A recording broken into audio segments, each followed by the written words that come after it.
मोहसिन नकवी की अली अमीन गंडापुर से मुलाकात, क़याम अमन के लिए हर मुमकिन ताउन की यकीन दहानी। वफाकी वज़ीर दाखिला मोहसिन नकवी ने वज़ीर आला खैबर पख्तूनख्वा अली अमीन गंडापुर को सूबे में क़याम अमन के लिए हर मुमकिन ताउन की यकीन दहानी करा दी। वफाकी वज़ीर दाखिला मोहसिन नकवी की वज़ीर आला ऑफिस आमद पर वज़ीर आला खैबर पख्तूनख्वा अली अमीन गंडापुर ने इनका खैर मकदम किया। वफाकी वज़ीर दाखिला मोहसिन नकवी और वज़ीर आला खैबर पख्तूनख्वा अली अमीन गंडापुर के दरमियान मुलाकात हुई, जिसमें खैबर पख्तूनख्वा में अमन अमान की सूरत हाल और कुरम में क़याम अमन के लिए इक़दामात पर तबादला ख्याल किया गया। वज़ीर दाखिला मोहसिन नकवी ने वज़ीर आला खैबर पख्तूनख्वा को क़याम अमन के लिए हर मुमकिन ताउन की यकीन दहानी कराते हुए कहा कि खैबर पख्तूनख्वा में कानून नाफिज करने वाले इदारों के इस्तेदाद कार बढ़ाने में पूरा ताउन करेंगे। कुरम में क़याम अमन अवलीन तरजीह है।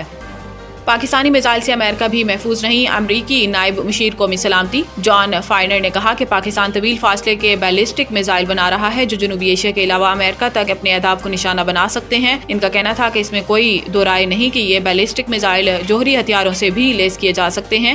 गैर मुल्की खबर रसां एजेंसी के मुताबिक अमरीकी नायब कौमी सलामती के मुशीर ने कहा कि इस्लामाबाद का तर्ज अमल तवील फासले तक अहदाफ को निशाना बनाने वाले मिसाइल प्रोग्राम के मकासद के बारे में शकूक शुबहात को जन्म दिया है। कौमी सलामती के मुशीर का कहना था कि साफ जाहिर है कि पाकिस्तान का बैलिस्टिक मिसाइल प्रोग्राम अमेरिका के लिए खतरे का बाइस है। याद रहे, अमेरिकी महकमा खारजा ने गुज़िश्ता रोज पाकिस्तान के 4 इदारों पर बैलिस्टिक मिसाइल की तैयारियों में मुआवनत पर पाबंदी का ऐलान किया था। गवर्नर केपी ने जिला कुरम की सूरत हाल पर सूबाई हुकूमत से इस्तीफे का मुतालबा कर दिया। एक बयान में गवर्नर केपी फैसल करीम कुंडी ने कहा कि कुरम जल रहा है, सूबाई हुकूमत और विफाक क्या कर रहे हैं। सूबाई हुकूमत एक पारा चन्नार रोड नहीं खोल सकती, बाकी क्या करेगी। गवर्नर ने सूबाई हुकूमत से कुरम की सूरत हाल पर मुस्ताफी होने का मुतालबा करते हुए कहा कि इनके पास रिहाई के सिवा कोई एजेंडा नहीं। दूसरी जानिब PTI के इत्तेहादी मजलिस वहदतुल मुस्लिमीन के सरबराह अलामा नासिर अब्बास भी खैबर पख्तूनख्वा हुकूमत पर बरस पड़े। अलामा नासिर अब्बास के मुताबिक इन्होंने बानी PTI से कहा कि वज़ीर आला से डिप्टी कमिश्नर को तब्दील कराएं। वज़ीर आला को भी डिप्टी कमिश्नर बदलने को कहा, लेकिन किसी ने नहीं सुना। इनका कहना था कि कुरम में 150 लोग मारे जा चुके हैं। वहाँ ना विफाकी हुकूमत है, न सूबाई हुकूमत और ना ही सिक्योरिटी इदारे नजर आते हैं।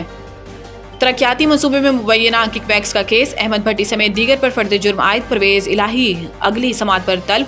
लाहौर की एहतसाब अदालत ने तरक्याती मनसूबे में मुबैना किकबैक्स लेने के रेफरेंस में साबिक वज़ीर आला पंजाब परवेज इलाही के अलावा दीगर मुल्जिमान पर फर्द जुर्म आयद कर दिया। एहतसाब अदालत ने किकबैक्स के रेफरेंस में परवेज इलाही के अलावा अदालत में मौजूद दीगर मुल्जिमान पर फर्द जुर्म आयद कर दी। साबिक वज़ीर आला पंजाब चौधरी परवेज इलाही आज बीमारी की वजह से पेश नहीं हुए। अदालत ने परवेज इलाही को 7 जनवरी को फर्द जुर्म आयद करने के लिए तलब कर लिया। अदालत ने साबिक principal secretary Punjab assembly Mohammad Khan Bhatti समेत दीगर पर फर्द जुर्म आयद की। आसिफ महमूद राठौर, मोहम्मद असगर, नईम इकबाल, खालिद मोहम्मद चट्ठा और असद अली पर फर्द जुर्म आयद कर दी गई।